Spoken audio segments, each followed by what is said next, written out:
اللهم لك الحمد كما ينبغي لجلال وجهك وعظيم سلطانك. اللهم لك الحمد حتى ترضى، ولك الحمد إذا رضيت، ولك الحمد بعد الرضا.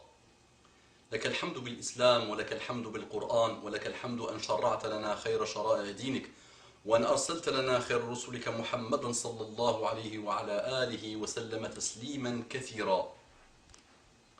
صلي وسلم على حبيبنا محمد. اللهم صل وسلم على حبيبنا محمد.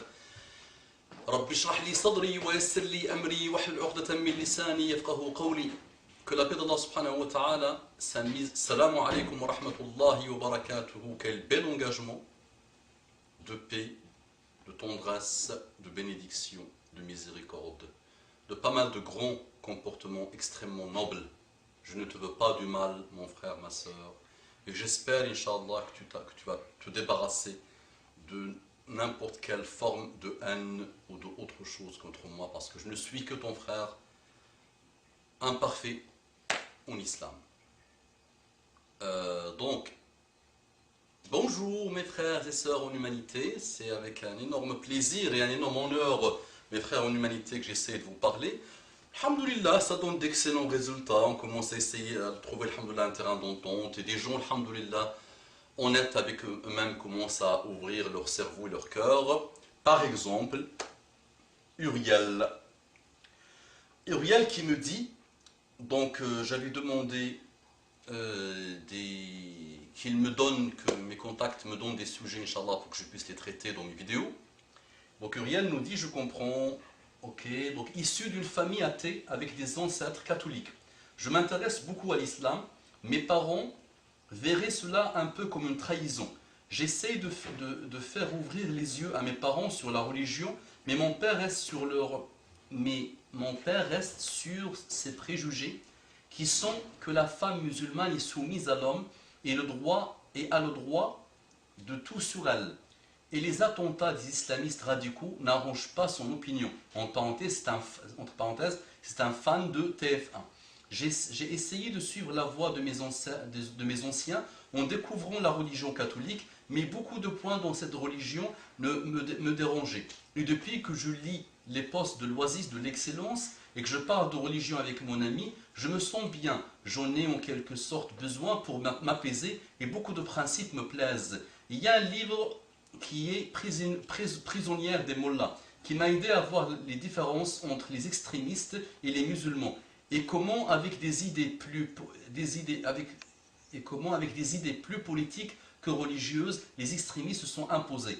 Pour répondre à ta question, l'Oasis de l'excellence, je pense qu'un sujet sur la place des femmes dans l'islam serait intéressant.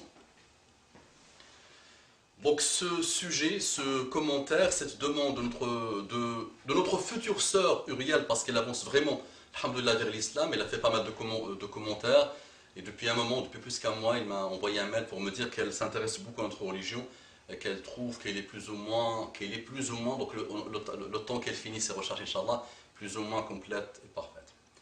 Donc quelques points très importants, ça résume vraiment la problématique, c'est TF1, donc les gens cathodiques qui n'apprennent dans le monde que par la télé, par la cathode. Deuxième chose, cette notion d'extrémiste, la politique, ok, ouais, politiser l'islam. Et la troisième chose, la femme en islam. Donc j'avais déjà traité pas mal de choses autour des islamistes, autour de ce type de problématique, autour de la cathode. Je ferai d'autres interventions. Ce qui m'intéresse aujourd'hui dans cette intervention, c'est de répondre à la problématique lancée par Uriel, qui est la femme musulmane. Muhammad sallallahu alayhi wa sallam, notre seule référence, nous n'avons pas d'autre référence que lui, ça il faut le savoir les amis. Et lui c'est un Coran ambulant. Donc Muhammad sallallahu alayhi wa sallam, si vous ne le savez pas, aimez les femmes, la chose la plus proche de son cœur à lui dans ce bas monde, c'était quoi?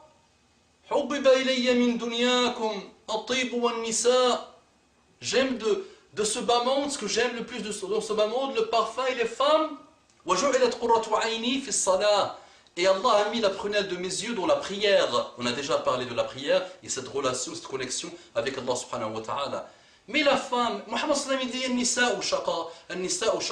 sallam dit, les femmes sont les consorts des hommes. Mais nous sommes égaux, ça on a oublié de vous le dire. Les médias ont oublié de vous le dire. Mais nous sommes égaux devant Allah subhanahu wa ta'ala. Notre prophète sallallahu alayhi wa sallam, l'exemple, Nous n'avons pas d'exemple qui s'appelle l'Afghanistan, ou la France, ou l'Europe, ou l'Arabie Saoudite, ou le Maroc, ou la Tunisie, ou l'ex-URSS, ou... Non, mais notre seule et unique référence s'appelle Muhammad sallallahu alayhi wa sallam. Allez, puisons dans la vie de Muhammad sallallahu alayhi wa sallam et on va trouver des merveilles. Mais des merveilles d'amour, de tendresse envers la femme. Muhammad sallallahu alayhi wa sallam a passé sa vie à nous dire de nous occuper, de bien nous occuper de la femme. Dernière chose dans son serment d'adieu, il nous a dit « Taqullaha fin nisa » craignez Allah les femmes. On doit les respecter, on doit les aimer. Qui a parlé qu'un musulman qui a un minimum de sincérité peut frapper sa femme? Mais il faut qu'il soit malade. On a fait celle que j'aime beaucoup, que j'utilise souvent, c'est « Darabani wa baka wa sabaqani wa shtaka » Il m'a frappé, il a pleuré et il est parti se plaindre. Mais ceux qui frappent leurs femmes en général n'ont rien à voir avec l'islam. J'avais oublié de vous le dire. Uriel, sache, crois-moi, sincérité totale, je te parle de mon cœur, de plus profond de mon cœur. Va dans des pays, Mauritanie, Maroc, Arabie Saoudite, dans n'importe quel pays du monde, l'Iran, n'importe quel pays du monde, dès que tu vois que le musulman a un minimum de crainte d'Allah subhanahu wa ta'ala, et ça se sent, ça se voit dans sa pratique, dans son comportement. Le comportement est la traduction de la crainte d'Allah subhanahu wa ta'ala. Tu vas voir que sa femme est la plus heureuse du monde. Moi j'ai entendu, j'ai commencé à entendre que la femme est tapée et tabassée par l'homme. Je vous le jure par Allah, que j'ai commencé à entendre de parler de ça quand je suis arrivé en France. Moi dans mon entourage, dans mon désert à moi, je n'entendais pas cette notion. Il y avait des cas vraiment très peu, très isolés. Mais nous, la femme, c'est la reine, c'est la lionne de la maison. Muhammad sallallahu alayhi wa sallam nous a demandé Ad-dunya mata'un wa khayru mata'iha al-mar'atu as-salihah. Ad-dunya, c'est quelque chose d'éphémère. Et la plus belle chose, la chose la plus importante dans le bas monde, c'est le mar'a as-salihah. C'est la femme pieuse. Ça, c'est Muhammad sallallahu alayhi wa sallam. Nous sommes égaux. Wallahi la ilaha illa rouge. J'ai lu un livre, un des plus beaux livres. Je ne sais pas s'il a été traduit ou pas, sur la femme, la position de la femme musulmane. Il s'appelle La position de la femme musulmane, de Burchali, il s'appelle. Je vais, Inch'Allah, poster son nom. Mais c'est une perfection totale. Et il a tout étudié, il nous a montré par A plus B, démontré par A plus B. Mais nous n'avons même plus besoin de livres et de ce type de choses. On a juste besoin de voir Muhammad sallallahu alayhi wa sallam. Si TF1 nous dit que Muhammad sallallahu alayhi wa sallam a pris son bâton et il a tabassé une femme, Bismillah, Bismillah. On devient, nous, on adopte le système que vous nous voulez. Mais n'oubliez pas quel système a donné tous les droits à la femme depuis 1400 ans, c'est l'islam. Mais même les orientalistes n'osent même plus ouvrir leur sale bouche pour parler de l'islam maintenant. Même les orientalistes qui ont étudié l'islam, maintenant ferment leur bouche. Maintenant il y a juste les petits médias sionistes qui vous remplissent le cœur et le cerveau par des bêtises. Mais même les orientalistes ont vu finalement, alhamdoulilah, que depuis 1400 ans, quand l'Europe était dans les ténèbres, des ténèbres. Mais allez, lisez l'histoire. Vous savez que l'Église, il y a eu un siècle ou deux, ils se réunissaient pour savoir si la femme avait une âme ou pas. Et c'était considéré comme quelque chose qui n'avait pas une âme. Ils se réunissaient juste pour vérifier, pour dire, pour décider si la femme a une âme ou pas. La femme était utilisée comme un héritage avant l'arrivée de Muhammad sallallahu alayhi wa sallam, avant l'arrivée de l'islam. De Gaulle a dit, les ministres de Gaulle ont dit, il y a une soixantaine d'années quand De Gaulle a voulu leur donner le droit de vote, il a dit, les ministres ont dit, laissez les putes à leur place, excusez-moi.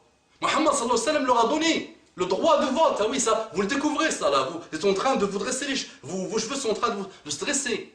Maintenant, lisez s'il vous plaît. Essayons de lire l'islam par ses sources et après on attaque. Donc le père de M. Uriel, arrête d'être un catholique, ouvre ton cœur, bismillah, viens, on va t'expliquer. Si tu as la flemme de lire des livres, moi je vais t'expliquer, Inch'Allah, je te consacre le temps que tu veux, je vais t'expliquer. Si tu me trouves dans le comportement de Muhammad sallallahu alayhi wa sallam, anatome, mauvais avec la femme, je te donne ce que tu veux. Allez, que Allah guide Uriel, que Allah guide Uriel. أقول قولي هذا واستغفر الله لكم فاستغفروه إنه كان غفارا رحيما. اللهم صل على محمد النبي الأمي وعلى آله وسلم تسليما كثيرا.